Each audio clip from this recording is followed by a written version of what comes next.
Hello and welcome to the Eastern Front. My name is Giselle Donnelly and I'm a senior fellow at the American Enterprise Institute. I'm joined by my colleagues Yulia Zhoja with the Middle East Institute, Georgetown and George Washington Universities, and Dalibor Hach, also with AEI. On this podcast, we talk about the many challenges to European peace that have emerged along a line which runs from the Baltic to the Black Sea, the Eastern Front, and about why those are important to the United States. Our guest today is Phillips O'Brien, who teaches at the University of St. Andrews. He's a historian, and he's also a columnist for The Atlantic, or at least a regular contributor, and has now started his own Substack, which I commend to everybody. Phil's been one of the most assiduous and constant analysts of the Russo-Ukrainian war.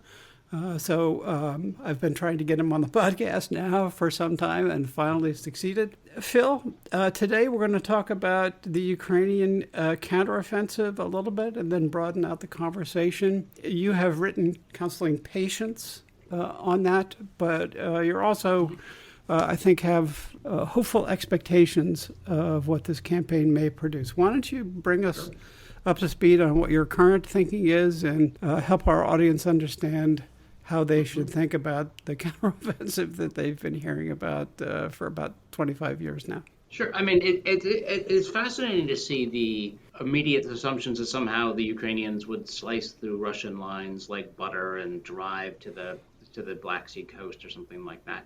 What Ukraine is trying to do is, I mean, and this word is often overused, but it's close to unprecedented in modern war. They are trying to launch an offensive without the control of the air, with none of the normal elements that you would normally think would go into a successful offensive, against an enemy that's had months to dig in, that actually has, I don't know if they use them, but better technology in terms of aircraft, has a lot of artillery, a lot of handhelds. And this would normally, you'd say that this offensive would have no chance of success. I mean, certainly, the United States would never fight because they'd always have control of the air. On the one hand, it was very weird the way people were assuming it would go. Now, what has happened, I think, is that the Ukrainians, to begin with, did test the Russian lines. And some of that worked well, some of that worked less well. That they did certainly press with some of their, they've trained up a number of these brigades for offensive action. They deployed a few of them at different points along the lines. They made small advances. They also lost some of their units. And it was clear that, the Russian lines aren't going to melt away, that they're there. So after a few days of that, when that became understood, I think what the Ukrainians have done is gone, as actually President Zelensky said 2 days ago, they're in a destruction mode, that they can't control the air, they can't necessarily go forward easily. So all they can do is destroy the Russians around them and weaken them enough that eventually they will find a weak point in the line. And that's why you've got to give it time. What seems to happen is they're going to, they're not only weakening the Russians in the line, they're now starting to go once again after their depots. I mean, a lot of this war has been about what range the Ukrainians have had. So if you look back last summer when they got the HIMARS, they basically wiped out almost every large Russian depot within HIMARS range. Well, what did the Russians do? They moved all these depots just outside of HIMARS range, where they've been sitting there for 6 months, happily, mostly protected. Now the Ukrainians can hit some of that because they have Storm Shadows and actually some of their own homegrown drone systems. So my guess is we're going to go in this period of wastage as the Ukrainians both go after the forces in front of them, but also try to cut the supplies. I mean, they did go, very interestingly, yesterday they hit that bridge from Crimea to the mainland. So they're really trying to isolate the Russian army supply line.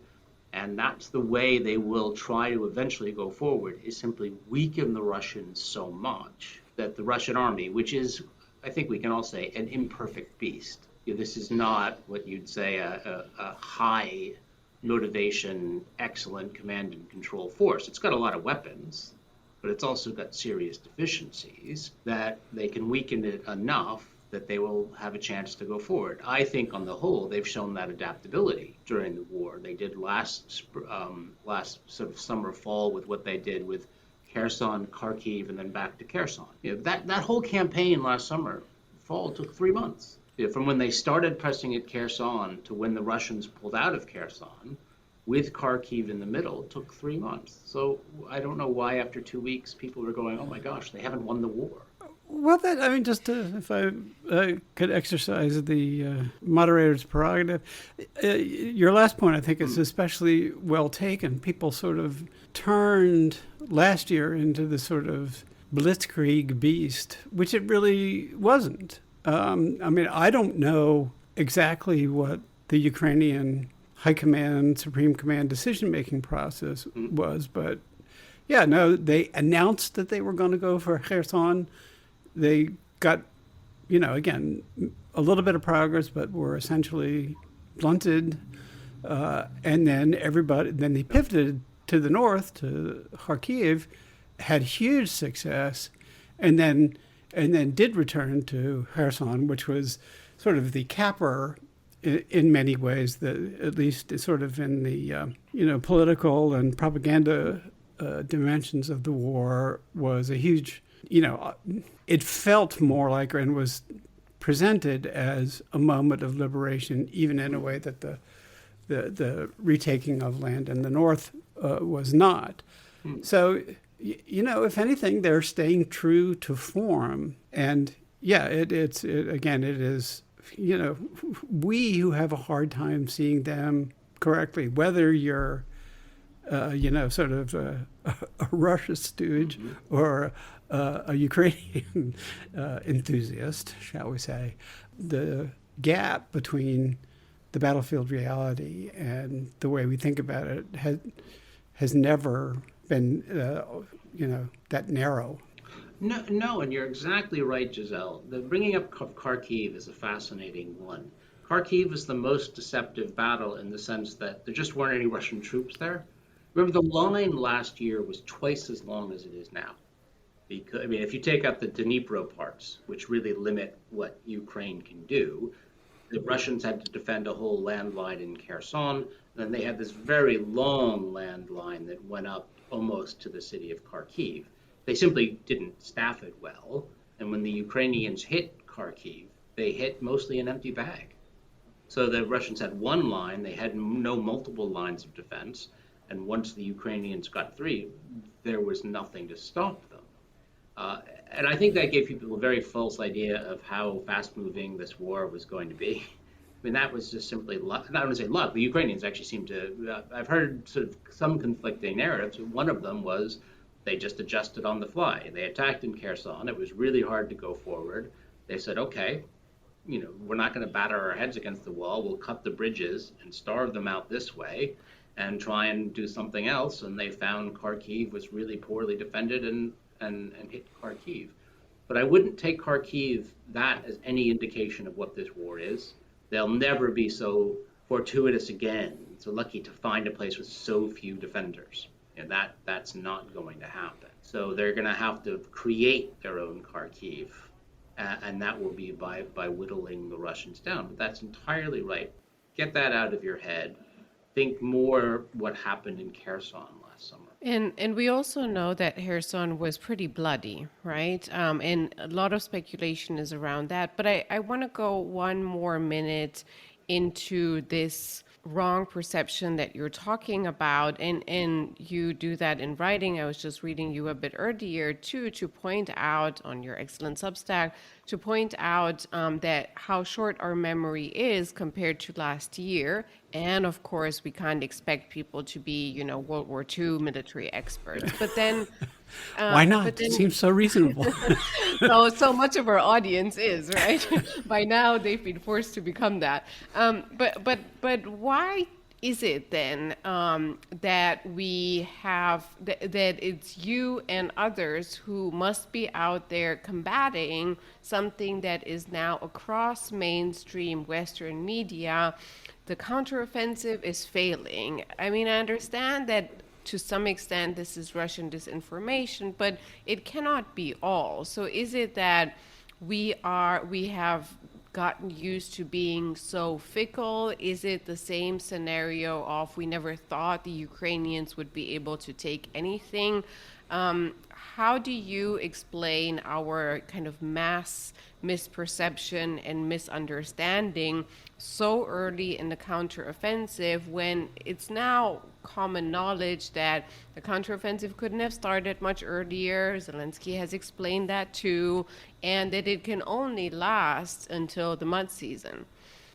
There's so many points there, Yulia, that are great. The first one is the reporting of the war doesn't report the important things in terms of the progress of the war. What it tends to be based around is anecdote. We've talked to this wounded soldier. We've talked to this injured commander. They're exhausted. Ukrainian troops are worn. This kind of narrative. But there's no way to say, well, how does this fit into the bigger picture? So we were hearing this a lot about Bakhmut. I mean, you weren't reading a good story about the Ukrainian resistance at Bakhmut for months. It was all, this is miserable, this is horrible, they're losing mass numbers of people. It's a stupid thing, but there was no larger attempt to sort of say, okay, what is the purpose of this campaign? And actually, Bakhmut, I think, was probably the toughest but best choice the Ukrainians made, because they got a lot of pressure to pull out of Bakhmut, but actually they were right to fight there.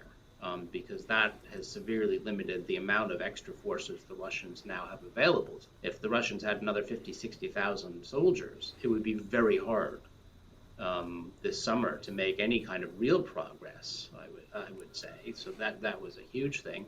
And in fighting in Bakhmut, as an example, the Ukrainians didn't use any of the forces they're going to use in this counteroffensive. So it was, the soldiers that had to fight there had a horrible time. But strategically, that was the right way. But it was never portrayed that way until the end.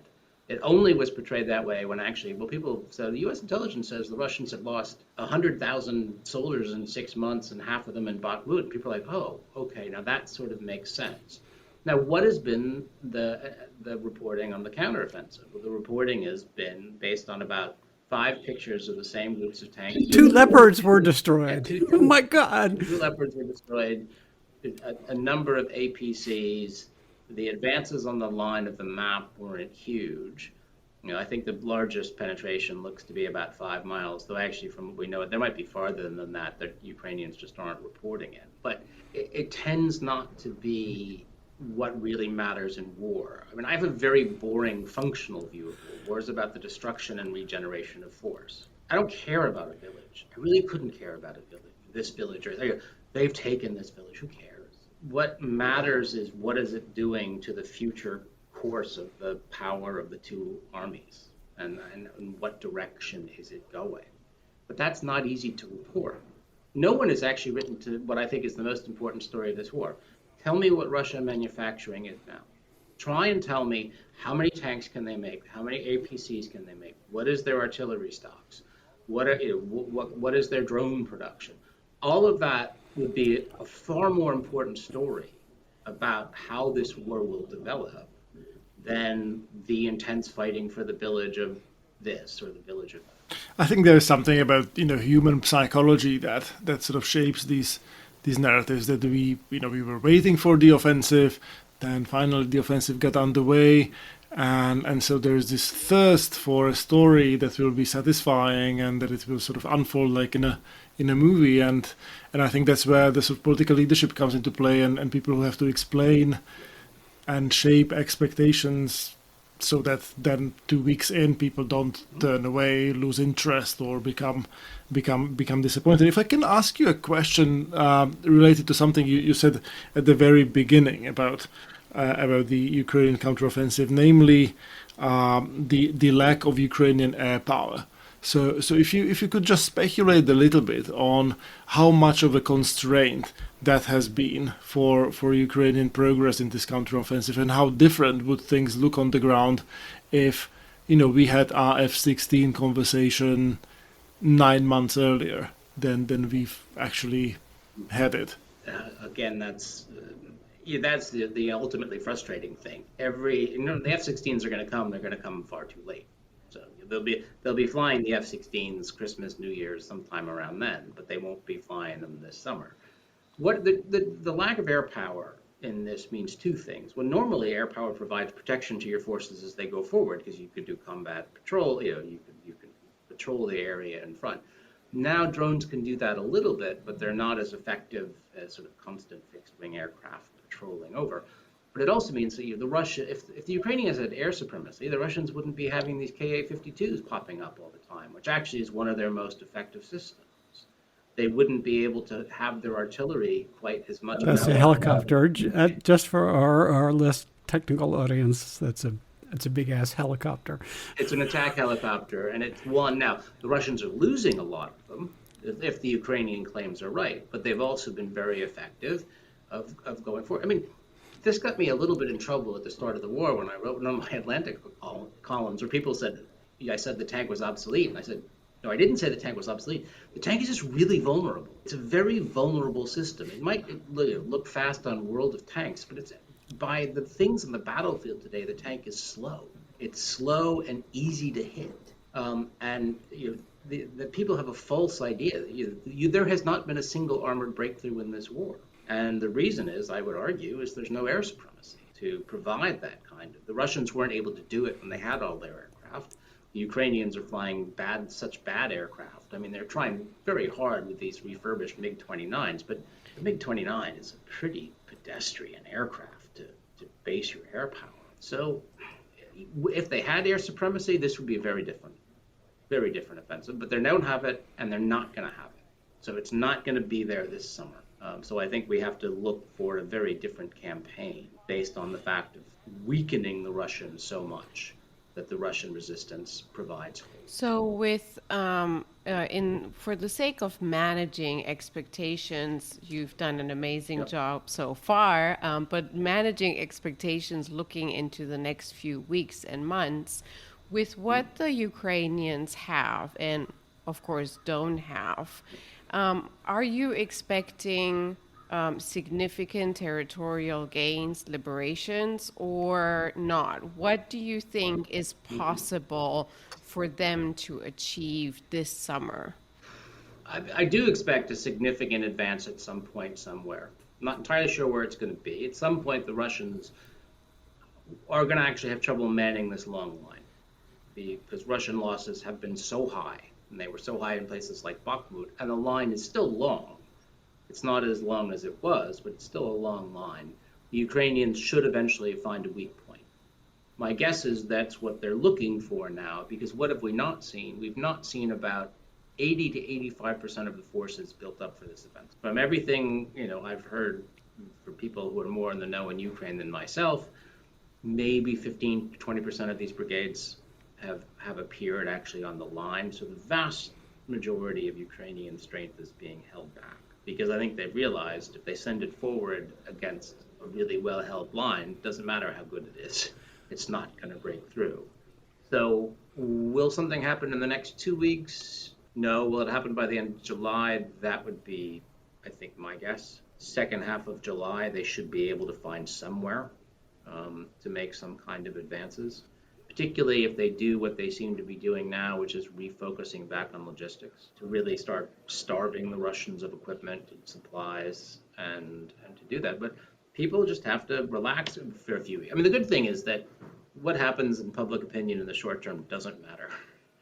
People can. There was a big wobble in public opinion last May. I don't know if people remember that, where people, the Ukrainians aren't going to win, the Russian steamroller is there, and that this war won't go on. A short-term blip won't matter. What will matter is if at the end of the year it seems like a quagmire. So if Ukraine wins something that is seen as a tangible victory by the end of the summer, that will be what matters. I don't know, Giselle, if you and I have ever talked about it. U.S. public opinion is a little different than often people think. Americans like to think they care about things like casualties. They don't really. This is a Peter fever. Peter's one eternal insight, which is exactly correct. Winning is good, okay? That's what they back. So part of the reasons the backing for Ukraine has remained so solid, and by the way, is that the Ukrainians look like they have a way to win. Well, so that's why I want to push back on. We've got the Vilnius summit coming up in the middle of July. You just sort of projected the point of potential inflection past that. So, there are competing battlefield patience, operational patience versus strategic urgency. The summit is a big deal for the future of Ukraine, not just, in this year's campaign, but the long-term prospects for Ukrainian independence and security are beginning to come into focus. And there's overcoming the Ukraine can't join NATO until it's whole and free and independent and safe, and we don't really have to worry about it. There's no divided Germany solution for Ukraine, or at least many people, such as the Germans, hypocritically, sort of, and you can't tell whether they just assert that narrative, believe in that narrative, want that narrative, whatever. But I can imagine that for President Zelensky and his senior commanders, there's, and considering that their available force to throw at the problem is, lacking in air cover, and they could use more long-range strike to be sure.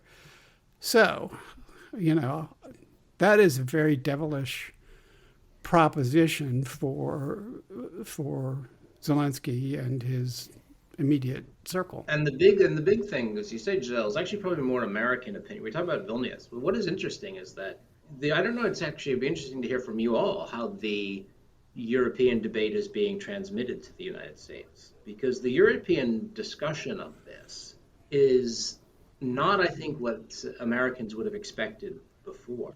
That the hardcore who wants Ukraine to win, and that is win, that is retake Crimea, there's about 10 states in Northern and Central and Eastern Europe, and they are more committed to Ukraine than the United States, than France and Germany.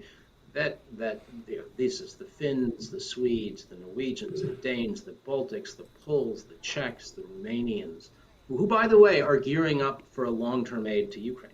They're getting ready to give Ukraine, Denmark, the Netherlands, whatever they want. They don't, if there's not going to be an advance by Vilnius, their support for Ukraine isn't going to be affected at all. And hence putting pressure on Vilnius by flaunting, right, by what Rasmussen was saying the other week, maybe we will send troops to Ukraine. By the way, that's something, small parenthesis here, that Dalibor and I heard last June already in Kyiv when we were visiting. So yes, the commitment is there, but excellent point. If I may just jump in quickly on the Vilnius question. So one thing that struck me as really extraordinary has been this transformation in the French debate, starting from Macron's speech Dalibor, you're such a sucker for Macron. No. Actually, okay. I have very cynical read of good. I'm looking forward to this which one. I'll sort of save for my column.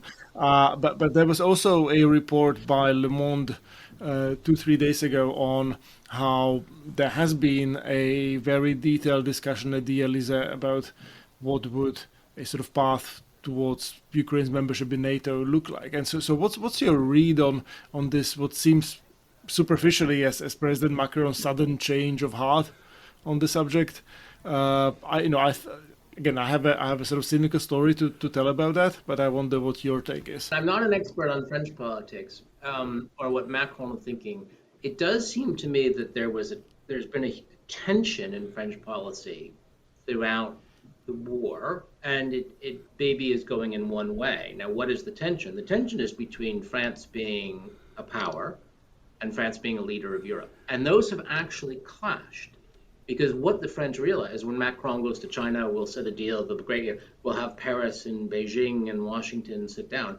Well, Helsinki thinks that's a bad idea, and Warsaw thinks that's a bad idea. And that threatened France's position in Europe. I mean, it really threatened French leadership. And they were saying, well, if that's your view, Macron, if you want to settle this war with the Chinese, go off, do your thing. We're going to do what we're going to do.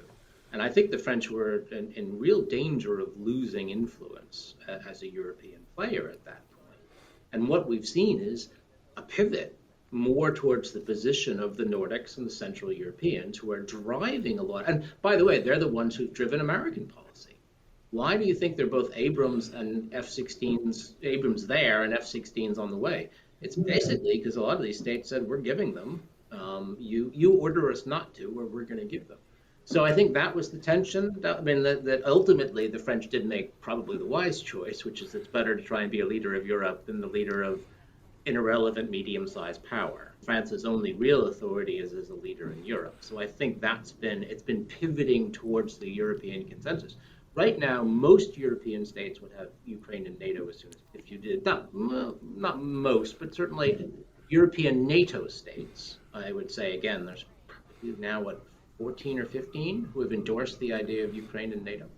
And if France opposes that, well, maybe they get kudos in Beijing, but they certainly lose a lot of their influence in Europe. And that's the tension. Moreover, my sort of like cynical element in this is that in Paris, they might be thinking for good reasons that the Biden administration is not going to deliver the goods at the Vilnius summit. And so if Americans say no, or if Americans sort of water down the language, then there is really no cost in the French pretending that they really want Ukraine to join at the earliest opportunity. It just buys them goodwill in Eastern Europe and doesn't really commit them to anything. And I don't really think that Macron's thinking ultimately on Ukraine's membership has changed. It's just, these reasons that you sort of outline. I second that, and I have even more skepticism, but let's not go into the details. I do want to now cross the Atlantic for a moment and ask you, Phil, what about Biden and NATO and Ukraine? Because that comment, I thought, and maybe you can explain to us how that fits into public opinion in the United States. Oh, we will not give Ukraine an easy pass into NATO, for God's sake. I mean, it's everything but that. What was behind that? I don't know. I mean, this is one of you hear stories, but again, you probably know what's going on. You hear stories that the administration has got different voices. And one of the voices has been consistently fearful of escalation. I mean, and by the way, the Ukrainians say that all the time. The Ukrainians have sort of one bête noire, who I won't say it is, but they're convinced that there's sort of one voice. Jake. You'll have to ask the Ukrainians to speak for themselves, Giselle. But that there is actually one voice, and maybe actually joined with some voices in the Pentagon that have been very, very fearful of escalation. I think maybe people thought after the F-16 decision, okay, they've given up, but obviously they're back. I mean, what was interesting is the return of that rhetoric. So I don't know where that came from. It was I agree. I think it was a surprisingly negative statement that he didn't need to make. And it might have been one that he didn't understand fully what he was saying when he said it. It didn't go over well amongst Ukraine's friends in Europe. But you tell me, what's all of your take on what's going on in the administration? We haven't got that much time. We'll save that for the next therapy. You come back to our podcast, and we'll talk some more. Well, yeah. But in the time that we have, I would like to pivot to this sort of what has been really a structural, you'd have to say at this point, mystery in terms of analysis of Russian power, misanalysis of Ukrainian strength that existed prior to the war. I mean, I can remember suggesting that it's always a safe bet to say that any war is not going to turn out according to plan, especially one that lasts longer than 10 minutes. But the level of confidence in Russian strength, and especially sort of the reforms that the Russian military had made in the previous 10 or 20 years, or however long you want to put on it, had really transformed at least elements of the Russian military into a first-class organization. That none of that, zero of that materialized, and yet still the myth of Russian martial might persists. You've engaged with this a lot. I think you're now sort of trying to study this in a more comprehensive way. Can you give us the early takeaways that you? Well, Giselle, you know we're trying to. Yes, well, and you've got. You've been around the table. Now that I'm out of the room, I'm wondering what's up. But never mind. But you've been on this. You've been on this since possibly before day one? Or let me ask you, did you see this miscalculation coming? Well, the only reason I'm speaking to you now is because of that. I mean, and it wasn't that I knew, but I was just so confused by why people were saying Russia was powerful. I mean, it made no sense by any normal analysis of power and military capability that people would think that Russia was powerful and that the Russian military would be great. And that's really why I'm here, because I started saying that in January of 2022. And sort of saying, why are people saying this? It makes no sense.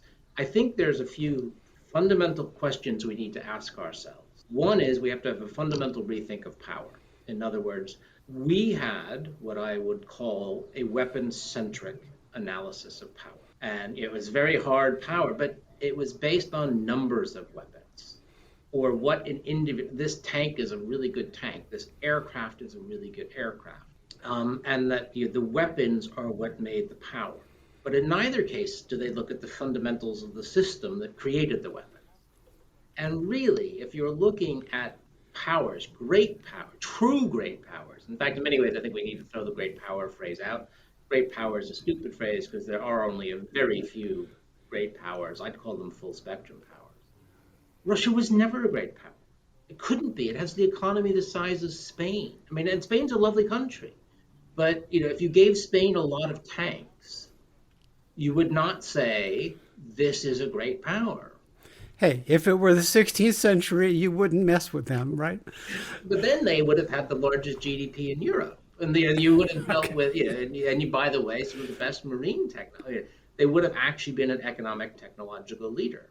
Russia was not an economic technological leader by any means. I mean, how many Russian high-tech goods do you own? Yeah. And on the other hand, again, even more weirdly, people assumed the system didn't matter much. I mean, this is what I have a lot of bugbears with realists, but the one of the biggest is that power is power, and states behave the way they are regardless of the leaders. Well, that's not true. The kind of leadership and the kind of political system you have in place makes a massive difference in how you accumulate and act with power. There's no one way states act. So I think there needs to be a breaking down and a reassessment of what matters in power. Now I'm hoping to have an article about this soon, so I'll let you know if that's coming out. And then after that, we have to do the same thing about war, because I think there's also basically we had what I'll call the high school boys war gamer view of war, where war is about the kinetic meeting, the battle, and the battle decides. The United States has not lost a battle in 80 years. How many wars is it? War is a process, and it's a constant process of generation of loss, regeneration, supply, political decision making. The battle actually doesn't matter in the way that we think the battle matters. But so much of this was made up. When the Russian army meets the Ukrainian army, the Russians will just, and then that will be it.